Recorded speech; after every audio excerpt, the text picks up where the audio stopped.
Good morning, students. We are discussing molecular structure and bonding. And till now, we have discussed various theories like Westphal theory, Lewis concept, and in last lecture we have discussed about the valence bond theory. It is one of the advanced theory based on quantum mechanical treatment of the bonding of molecules. Today we shall discuss about the development of BBT. And we know that BBT was given initially by Hitler and London, but later on it was developed by Slater and Pauling. So here we will discuss the role of Pauling.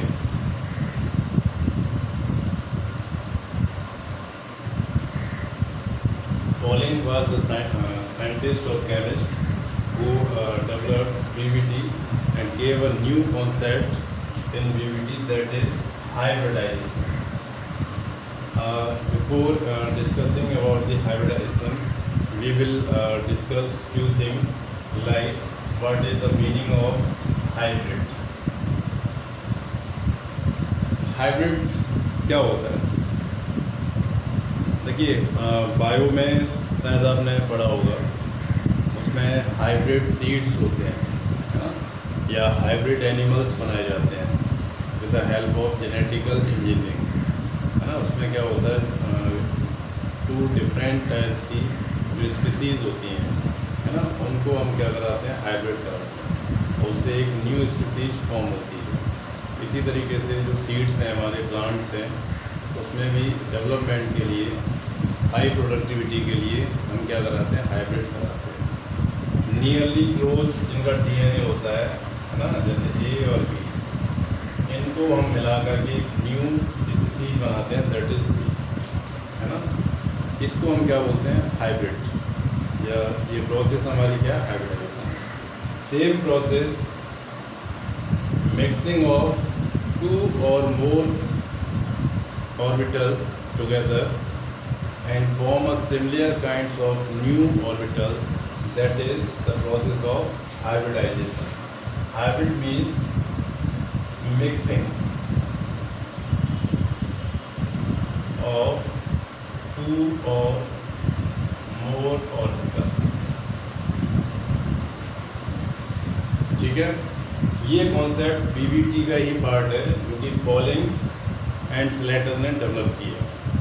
ठीक है, अब इसका क्या role है उसकी अभी हम बात करते हैं, और क्यों इसकी रिक्वायरमेंट हुई इसकी भी अभी हम आज के लेक्चर में डिस्कस करेंगे.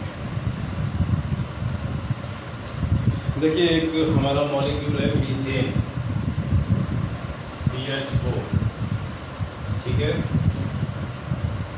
इसमें टू क्वेश्चन अराइज होते हैं. पहला क्वेश्चन तो ये आता है कि मीथेन मॉलिक्यूल बना कैसे, है ना. मीथेन तो बन ही नहीं सकता, एक तो ये क्वेश्चन हमारा आता है ना. दूसरा, इसमें एक क्वेश्चन और आएगा, जब मीथेन की बात करते हैं तो इसकी जो स्ट्रक्चर है ना, दैट इज टेट्राहेड्रल. और टेट्राहेड्रल का मीनिंग है कि इसमें जितने भी हमारे जो बॉन्ड एंगल्स हैं ये, और बॉन्ड लेंथ है ना, ये ऑल आर इक्वल.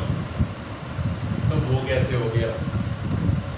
पहला तो मीथेन मॉलिक्यूल कैसे फॉर्म हुआ, है ना, उसकी हम बात करेंगे. एक कार्बन से 4 हाइड्रोजन किस तरीके से अटैच हुआ, और सेकंड, इसमें जितने भी बॉन्ड लेंथ हैं all are equal, bond angle all are equal, वो कैसे हुआ, है ना. इन दो क्वेश्चंस को हम डिस्कस करेंगे, और वहाँ से हमें पता चलेगा कि इनको केवल हम हाइब्रिडाइजेशन के बेसिस पर ही एक्सप्लेन कर सकते हैं. अगर हाइब्रिडाइजेशन कॉन्सेप्ट नहीं होता तो हम इन दोनों क्वेश्चंस के आंसर नहीं कर सकते. देखिए कैसे. अगर मीथेन की बात करें तो इसमें सेंट्रल एटम हमारा क्या है, कार्बन, और कार्बन के पास कितने इलेक्ट्रॉन्स हैं, 6 इलेक्ट्रॉन्स, और इसका कॉन्फ़िगरेशन क्या है, 1s2 2s2 2p2. ठीक है, तो देखिए 1s2 का मीनिंग क्या हुआ, ये 2 इलेक्ट्रॉन हो गए हमारे 1s में, और 2 इलेक्ट्रॉन्स हो गए हमारे 2s में, और जो 2p है ना, उसके अंदर ये 2 इलेक्ट्रॉन्स हो गए. यहाँ पेयरिंग नहीं होगी, वुड्स रूल के अकॉर्डिंग, है ना। यहाँ पर भी एक एक इलेक्ट्रॉन्स ही हमारे रहेंगे। तो ये 1s में 2 इलेक्ट्रॉन्स, 2 में 2 इलेक्ट्रॉन्स और 2p में 2 इलेक्ट्रॉन्स। BBT में हमने पढ़ा था कि जो इलेक्ट्रॉन्स कंबाइन होते हैं मॉलिक्यूल बनाने के लिए वो कैसे होते हैं, अनपेयर्ड इलेक्ट्रॉन्स होते हैं। और अनपेयर्ड इलेक्ट्रॉन्स भी किसके होते हैं, वैलेंस सेल वाली जो ऑर्बिटल है उसके होते हैं, ठीक है। तो यहाँ पर जो हमारे अनपेयर्ड इलेक्ट्रॉन्स हैं वो कितने हैं, 2 नंबर्स में हैं। जबकि यहाँ कार्बन से जो हाइड्रोजन जुड़े हुए हैं वो कितने हैं, 4। कार्बन के साथ 4 हाइड्रोजन अटैच्ड हैं और कार्बन के पास अनपेयर्ड इलेक्ट्रॉन्स 2 हैं। तो इसका मीनिंग क्या हुआ कि जो कार्बन है वो हमारे कितने बॉन्ड बना सकता है, 2 बॉन्ड बना सकता है 2 हाइड्रोजन के साथ, ठीक है। तो मॉलिक्यूल हमारा क्या बनना चाहिए, यहाँ पर CH2 बनना चाहिए। लेकिन CH2 एग्जिस्ट ही नहीं करता है नेचर में, अनस्टेबल मॉलिक्यूल है। जो स्टेबल मॉलिक्यूल है वो हमारा क्या है, मीथेन है। उसके लिए वैलेंसी कितनी होनी चाहिए, 4 होनी चाहिए, 4 अनपेयर्ड इलेक्ट्रॉन होने चाहिए। तो यहाँ पर 4 अनपेयर्ड इलेक्ट्रॉन्स नहीं है, ठीक है। तो मीथेन कैसे बना, ये क्वेश्चन यहाँ से निकल के आया। तो देखिए इसका आंसर हम किस तरीके से देते हैं, समझिए। ये जो कन्फिग्रेशन है that is in ground state. ये क्या है, ग्राउंड स्टेट में इसका कन्फिग्रेशन है। इसको हमें क्या करना है, ग्राउंड स्टेट से एक्साइटेशन स्टेट में लेकर के आना है। किस में लेके आना है, एक्साइटेशन स्टेट में। जैसे ही हाइड्रोजन एटम्स आते हैं, है ना, तो हाइड्रोजन एटम्स आने से क्या होता है, उसकी एनर्जी डिक्रीज होती है सिस्टम की, है ना, क्योंकि मॉलिक्यूलर बॉन्ड्स बनते हैं। एटम्स मॉलिक्यूल्स बनाते हैं तो स्टेबल होने की वजह से एनर्जी डिक्रीज होती है। वही एनर्जी यहाँ पर यूज होती है इसको ग्राउंड स्टेट से और कहाँ लाने के लिए, एक्साइटेड स्टेट में लेके आने के लिए। तो क्या होगा, ये जो इलेक्ट्रॉन्स हैं 2s वाला, है ना, ये हमारा जंप करेगा और कहाँ चला जाएगा, 2p में चला जाएगा, ठीक है। तो अब कन्फिग्रेशन क्या हो जाएगा, 1s में 2 इलेक्ट्रॉन्स रहेंगे और 2s में केवल 1 इलेक्ट्रॉन रह जाएगा कार्बन की एक्साइटेड स्टेट में। और 2p में कितने इलेक्ट्रॉन्स हो जाएंगे, 3 इलेक्ट्रॉन्स, 1 2 3। अब देखिए यहाँ पर कितने अनपेयर्ड इलेक्ट्रॉन्स हो गए, 1 2 3 4। इसका मीनिंग क्या हुआ कि यहाँ पर अब 4 हाइड्रोजन इसके साथ कंबाइन हो सकते हैं और 4 हाइड्रोजन कंबाइन होकर के क्या बना सकते हैं, CH4 बना सकते हैं। तो पहला जो क्वेश्चन था हमारा कि हाउ CH4 इज फॉर्म्ड, है ना, इसका जो ऑर्बिटल ट्रीटमेंट है वो यहाँ तक क्लियर हो गया। लेकिन अभी भी सेकंड क्वेश्चन यहाँ पर स्टैंड करता है कि इसकी जो स्ट्रक्चर है वो टेट्राहेड्रल कैसे हो गई। सारे कार्बन हाइड्रोजन बॉन्ड हैं उनकी बॉन्ड लेंथ सेम कैसे हो गई, इनका जो बॉन्ड एंगल है 109.28, है ना, ये सेम कैसे हो गया। चाहे हम इस वाले बॉन्ड एंगल को देखें या इसको देखें या इसको देखें या इसको देखें, चारों बॉन्ड एंगल सेम है, चारों बॉन्ड लेंथ सेम है ना। ऐसा पॉसिबल कैसे है, क्वेश्चन क्यों अराइज हुआ, क्योंकि देखिए यहाँ पर जो बॉन्ड बनेगा हाइड्रोजन वो 2s के साथ बनाएगा और ये 3 हाइड्रोजन 2p के साथ बनाएंगे। ये ऑर्बिटल जिस एनवायरनमेंट पे होंगी और ये वाली ऑर्बिटल जिस एनवायरनमेंट पे होंगी, दोनों ऑर्बिटल्स क्या हैं, डिफरेंट एनवायरनमेंट्स में। और जब डिफरेंट एनवायरनमेंट में होते हैं तो उस वाले केस में क्या होता है कि जो रिपल्सन फोर्सेस है वो सारे अलग होते हैं। और जब रिपल्सन फोर्सेस अलग होंगे तो इनके जो बॉन्ड एंगल हैं वो भी चेंज हो जाएंगे, है ना।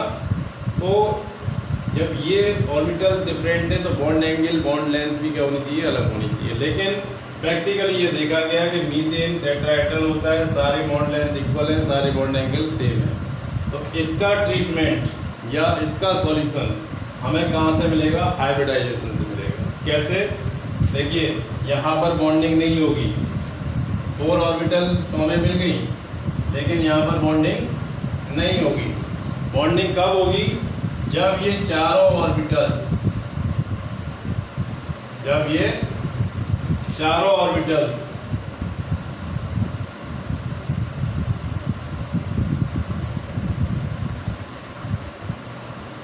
में इंटरमिक्स होंगी। ठीक है, ये चारों क्या होंगी?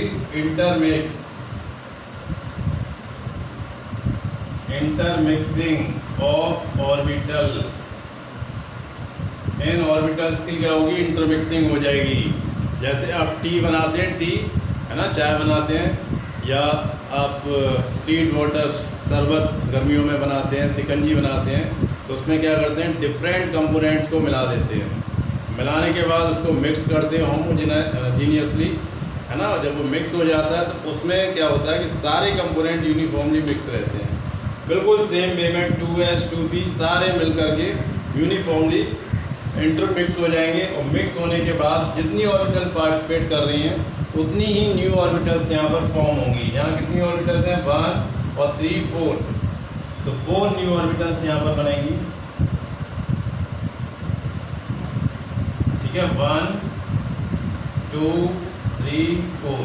अब यहाँ पर 2s और 2p का कोई चक्कर ही नहीं है ना। इनको हम क्या बोलेंगे? sp3 hybridised orbitals. ये सारी ऑर्बिटल्स हमारी same symmetry, same energy, same size and equal in number होती हैं। ठीक है, ये याद रखना। ये जो हमारी ऑर्बिटल्स बनी है सभी सेम सिमेट्री की होंगी, सेम इनका साइज होगा और सेम इनकी एनर्जी होगी और equal in number. Equal in number का मीनिंग जितनी ऑर्बिटल हमने अंदर डाली, इंटरमिक्सिंग में गई, उतनी ही बार न्यू बन करके फॉर्म होंगी। ठीक है, इसी प्रोसेस को हम क्या बोलते हैं? हाइब्रिडाइजेशन। ठीक है, आज का टॉपिक हमारा यही है। अब देखिए, ये चारों ऑर्बिटल हमारी कैसी हो गई? सेम हो गई। जब ये सेम ऑर्बिटल्स हो जाएगी, अब हाइड्रोजन यहाँ पर क्या आएगा? बॉन्ड बनाने के लिए आएगा। कितने हाइड्रोजन आएंगे? 4 आएंगे। ठीक है, 1 2 3 4 के 4 हाइड्रोजन इससे अटैच हो जाएंगे, बॉन्ड बनाएंगे। और बॉन्ड होने के बाद हमारा फाइनल ये स्ट्रक्चर बनेगा, है ना। कैसा स्ट्रक्चर है ये? टेट्राहेड्रल। इसमें बॉन्ड एंगल चाहे ये ले लें या ये वाला ले लें या ये ले लें, सारे बॉन्ड एंगल हमारे क्या है? 109.28 और सारे इक्वल होंगे। बॉन्ड लेंथ भी सब में सेम होगी। ठीक है, तो यहाँ पर हमने क्या देखा कि कार्बन में पहले एक्साइटेशन स्टेट में आते हैं, किसके लिए? 4 हाइड्रोजन के साथ बॉन्ड बनाने के लिए। और जब ये एक्साइटेशन हो जाता है उसके बाद इनमें इंटरमिक्सिंग होती है ताकि सारी ऑर्बिटल सेम काइंड्स की हो जाए। ठीक है, तो देखिए ये जो हमारा हाइब्रिडाइजेशन था, ये हाइब्रिडाइजेशन कौन सा था? sp3। मीथेन में जो हाइब्रिडाइजेशन होता है वो कौन सा होता है? sp3 hybridisation. क्यों sp3 है? क्योंकि इसमें 1s ऑर्बिटल पार्टिसिपेट करती है और 3p ऑर्बिटल्स पार्टिसिपेट करती हैं। टोटल ऑर्बिटल्स कितनी हो गई? 4। ठीक है, इस वजह से ये हमारा हाइब्रिडाइजेशन कैसा हो गया? sp3 hybridisation.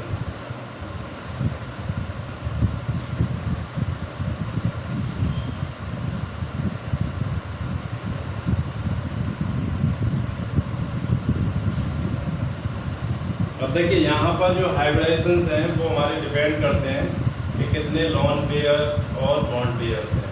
ठीक है, अगर लॉन पेयर बॉन्ड पेयर्स हमारे 2 नंबर्स में है ना। जैसे हम एक एग्जांपल की बात करें, BeCl2। BeCl2 इसमें क्या होता है? एक यहाँ बेरिलियम है, एक क्लोरीन इधर और एक क्लोरीन यहाँ पर। एक बॉन्ड पेयर ये हो गया, एक बॉन्ड पेयर ये हो गया, है ना। ये गैस की स्ट्रक्चर है। तो इसमें जो हाइब्रिडाइजेशन हमारा होगा वो कौन सा हाइब्रिडाइजेशन होगा? इसमें sp हाइब्रिडाइजेशन होगा।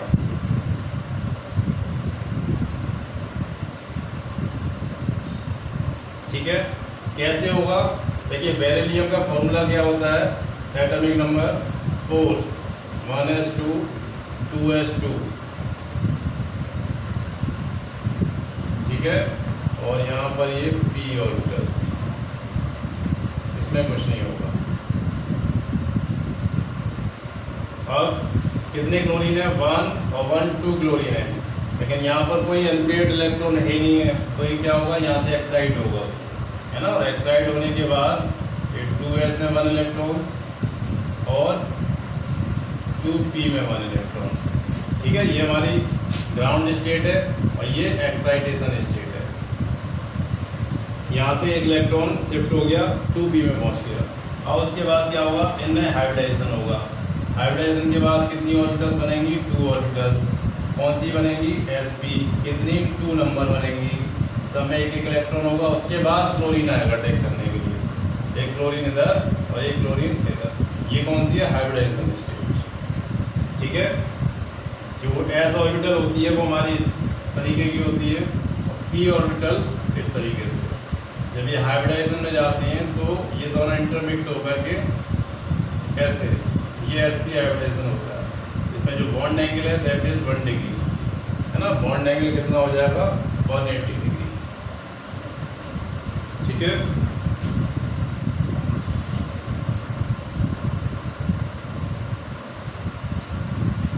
अगर हमारा बॉन्ड पेयर का नंबर कितना आ रहा है, 3 आ रहा है, जैसे BF3 में होता है।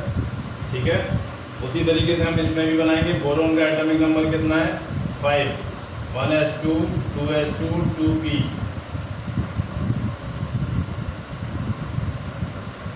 ये 1s है, ये 2s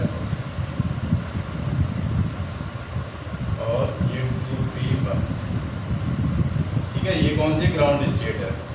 अभी अनपेयर्ड इलेक्ट्रॉन कितने हैं, 1 चाहिए, कितने, 3, है ना। BF3 बनाना है हमें।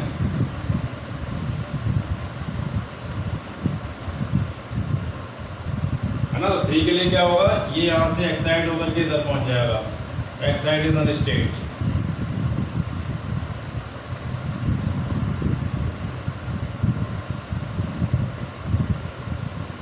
ठीक है, ये हमारा 2s है और ये 2p में।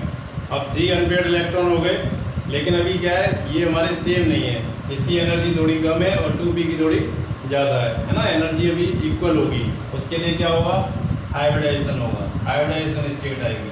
और कितनी हाइब्रिडाइज बनेंगी हमारी, 3, 1 2 3।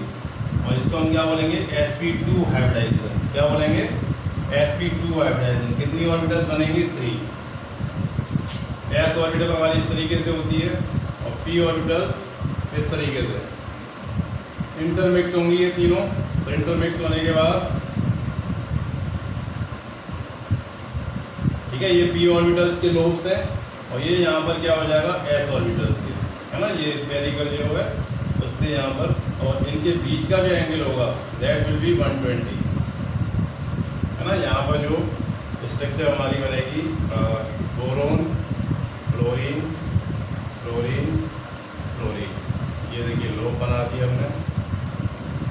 और ये इसका s ऑर्बिटल है, इनके बीच का जो एंगल है दैट इज 120।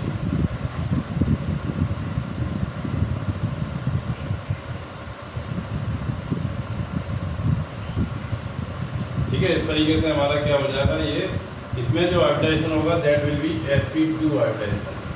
sp2 हाइब्रिडाइजेशन में जो बॉन्ड एंगल है दैट इज 120। और एक और इसमें कैरेक्टरिस्टिक फीचर होता है कि इसमें जो s करेक्टर है ना, दैट इज लेस और p करेक्टर इसमें ज़्यादा है। s करेक्टर कितना हो जाएगा, 33% और p करेक्टर कितना हो जाएगा, 66%। इसमें s और p दोनों करेक्टर हमारे कितने, 50% है ना। जितना s है उतना ही p करेक्टर है। तो देखिए इस तरीके से हमने बात कर ली। जब 3 होगा तो कैसा होगा, हमारा sp2 हाइब्रिडाइजेशन हो जाएगा। 4 हमने जब बात की थी किसकी, मीथेन की, CH4, है ना। उसमें जो स्ट्रक्चर होती है हमारी कैसी होती है, टेट्राहेड्रल। बॉन्ड एंगल कितना होता है, 109.28। और कौन सा हाइब्रिडाइजेशन है वो, sp3 हाइब्रिडाइजेशन। इनकी स्ट्रक्चर्स की अगर बात करें तो sp हाइब्रिडाइजेशन की जो स्ट्रक्चर है दैट इज लीनियर। sp2 की जो स्ट्रक्चर होगी दैट इज ट्राइगोनल प्लेनर। इसी तरीके से इसकी हमने बताई थी क्या होती है, मीथेन की टेट्राहेड्रल। ठीक है, तो तो इस तरीके से हम क्या करते हैं कि जो जितने भी मॉलिक्यूल्स हैं उसमें हाइब्रिडाइजेशन का पता करके और उसका बॉन्ड एंगल, उसकी स्ट्रक्चर, उसकी ज्योमेट्री का पता कर सकते हैं। ठीक है, इससे हमें दो सॉल्यूशन मिलते हैं। पहला तो मॉलिक्यूल की स्ट्रक्चर हमें समझ में आती है, दूसरा हमें ये समझ में आता है कि उसके जितने भी बॉन्ड एंगल्स हैं, है ना, वो यूनिफॉर्म हैं तो क्यों हैं, बॉन्ड लेंथ यूनिफॉर्म है तो क्यों है।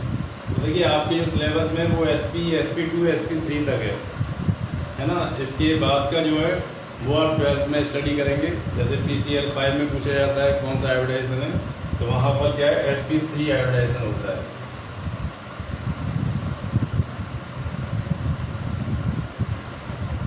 ठीक है, इसको आप एक बार टेक्स्ट बुक से देखना और फिर आगे जहाँ ये आएगा उसको हम डिस्कस करेंगे। ठीक है, थैंक यू।